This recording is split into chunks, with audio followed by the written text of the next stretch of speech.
mga lods, gagawa tayo ng ano, magkikilaw tayo ngayon ng mga lods ng dilis. Ito yung dilis natin mga lods. Ayan, tatanggalin muna natin ito ng ulo mga lods para hindi magkaroon ng ano mga lods. Ito yung ang ulo ng mga lods, andun yung hasang, kaya tatanggalin natin siya. Hindi natin siya isasama mga lods, medyo mapait siya kaya natin tanggal ang ulo. Ikilawin natin ito mga lods. Ayan, papakita ko sa inyo mga lods kung paano pagkilaw. Ang ginagawa ko nito mga lods para matanggal, mawala yung langsa, hinuhugasan ko siya ng suka na may sili at pinipigaan ko siya mga lods. So, papakita ko sa inyo mga lods. Tatanggalan muna natin ang ulo, medyo matagal ito mga lods okay. Ayan, okay na yung dilis natin mga lods, nalinisan ko na. Ito na gagawin natin mga lods para matanggal yung langsa niya mga lods. Ayan, lagyan natin asin. Lagyan asin, lagyan natin ng suka mga lods. Ayan. Tapos gugumusin natin siya mga lods. Ayan, para lumabas yung ano niya, yung ano ng ating isda mga lods, no? Ayan, para mula yung langsa niya mga lods. So, tapos nito mga lods, pipigain natin to. Ayan, okay, pipigain natin siya. Ayan, yung katas niya mga lods, ayan, lumalabas.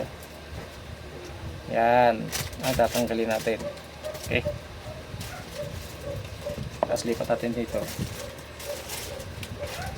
kasi malangsa kasi yung mga lods kaya yan ang tatanggalin natin para masarap yung kain natin. Ayan,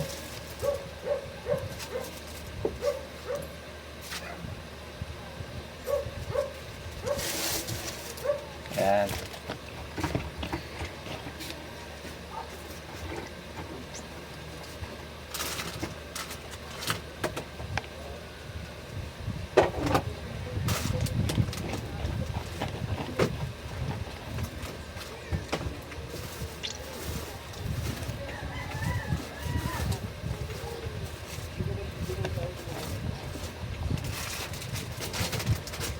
Tapos simplahan na natin ito mga lods. Lagyan natin kunting sili yung para kumagat-kagat mga lods yung ating kilawin. Ayan, okay, dali natin ito mga lods, simplahan na natin ito. Okay na, ito na yung natin mga lods. Lagyan natin ng suka para nakababad na siya. Ayan, migos natin. Tapos lagyan natin ng asin, kunti lang mga lods. Ayan, ayan.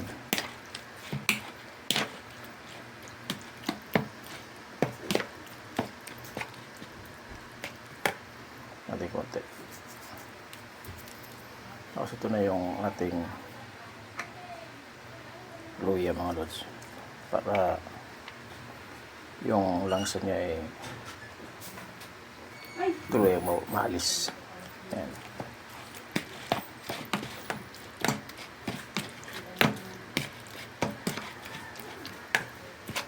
Tapos sibuyas, ito na natin sibuyas. Ayan. Dinamihan natin ang sibuyas.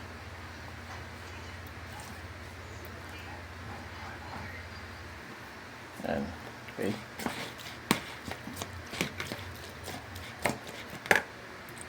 Tapos yung ating sili. Ayan. Yan ay papasarap dyan mga lods, yung ating sili. Ayan. Huwag natin durugin, okay na yung ganyan.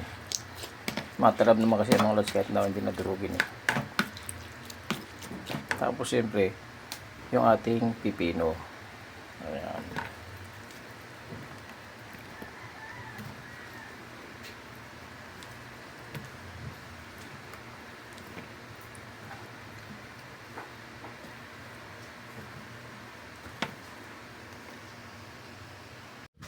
Ayan, ito na yung ating kilawin mga lods.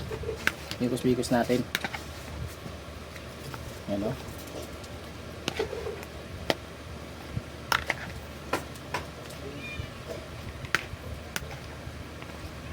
Babad natin siya sa suka. Ayan ang walas, kita nyo. Ayan na o. Yan ito. Kaya lang siyempre mga lods, no, pagka ito pag kailangan dito mga lods, pag hindi maano yung sikmura mo dito mga lods, hindi rin ano ito maganda mga lods kasi sasakit ang tiyan mo dito. Yan, yung mga hindi sanay kumain ng kilawin ng ganito mga lods. Yan.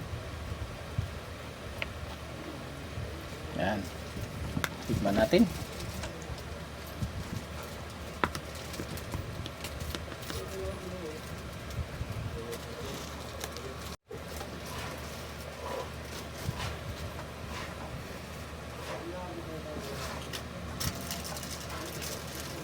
Yan mga lods.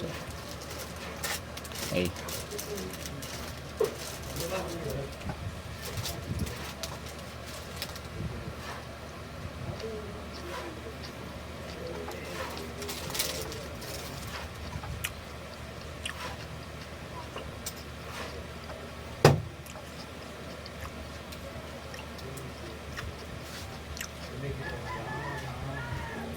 Okay.